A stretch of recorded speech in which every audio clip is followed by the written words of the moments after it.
Sarap ng sabaw. With rice. Tara, kain. Hi, hello everyone. So sa video na to, gagawa tayo ng pagkain pang mayaman. Kasi mayaman na dito sa Hong Kong pag mayroon kang ganitong pagkain. Tanglad, ito tanglad to. Ano po ng tanglad? O yung, maano yung juice niya. So kailangan dikin ganon. Then, syempre, may malunggay. Oy, may malunggay tayo. Kala nyo walang malunggay dito. Mayroon. So, itong tubig, habang hindi pa siya kulo, lalagay natin tong lemongrass. Yes, lemongrass muna. Para mag-absorb yung lasa. O, diba? And then, syempre, lagyan natin ng turmeric yan. Wait lang. Gawa muna tayo ng turmeric. Ito yung turmeric ko, guys. Ihalo natin sa ating chicken. Dito tinula pala, sinabawan kasi pag tinula, merong dapat may papaya ba? Pero wala tayong papaya. So, it means it's just only minalunggayan ng manok. Diba? Kasi $30 lang yung manok ba doon sa palengke. Tapos, fresh siya. So, actually, mahal ang manok pag fresh. So, I feel like, sabi ko, lagi na lang ako nag-iisda, diba? So, sabi ko, why not na hindi ako magsinabaw ang manok. Since may malunggay kasi ako, may malunggay ako, nabili sa Philippine store. Kunti lang yung, matapang yung turmeric niya, kunti lang. Gusto ko walikdikin kahit para lumalabas yung yung juice. Kahit pino na siya.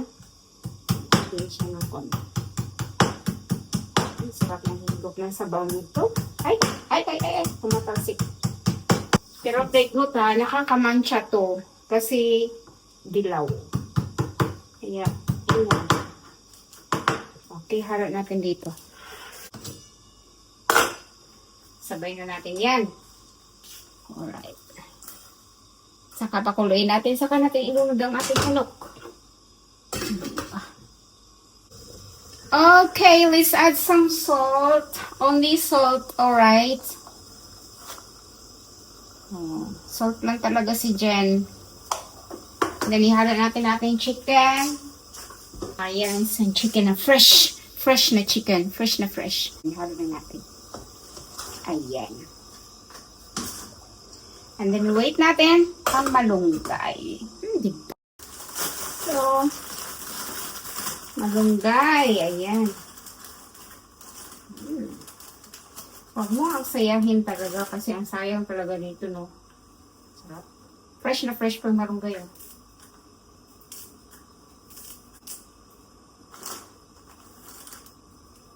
Every Tuesday ako nagpunta dun Ang ganda ng, pero sometimes wala.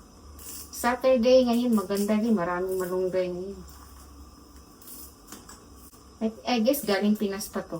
Or mayroon ata ding malunggay. Mayroon ding malunggay para dito. Somewhere.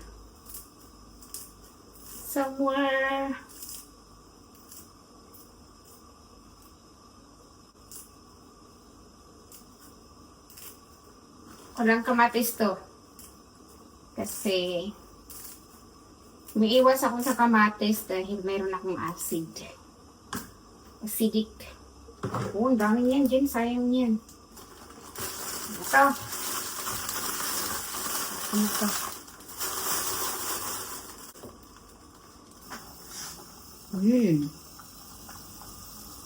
Sarap. Let's see.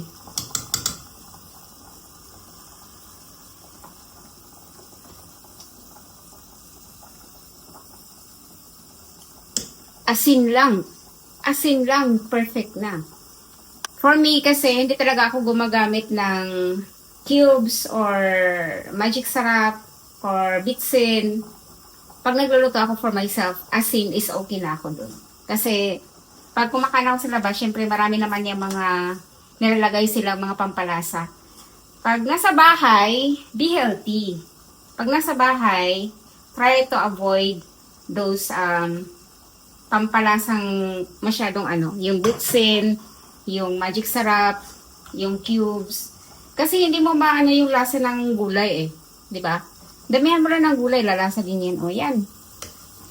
O, ready na for lunch. Turn up the fire.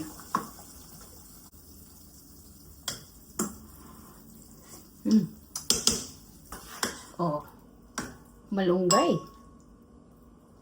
Oh, manok. Siya. Sarap naman. Sapa. Ayan. Damihan mong sabaw. Sobrang dami. Anong mayroon sa sabaw? Malunggay. Anong vitamins makukuha mo dito? Malunggay. Lemongrass. Turmeric. Onion. Chicken soup. Oh. Super init.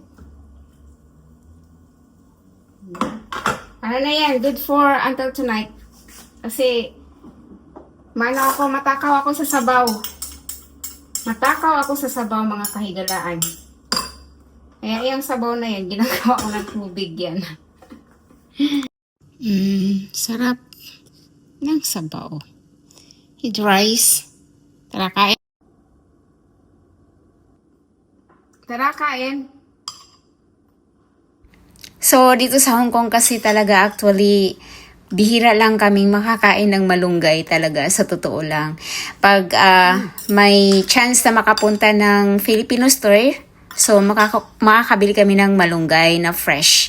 And at the same time, kasi walang malunggay sa palengke dito sa mga wet market dito, sa public market. So, yeah, we grab a chance kung makapunta ng worldwide at makaabot ng malunggay, bumibili ako ng maraming malunggay para sa aking food na mga sinabawang isda, sinabawang manok, ganong bagay ba. So anyway, thank you so much for you watching, and until the next video. Bye-bye! This is a healthy food. Also, try to yourself to be healthy. Just use salt para sa ekonomiya ng ating kalusugan. Bye! And if you like this video, please like and subscribe. Don't forget. Bye-bye!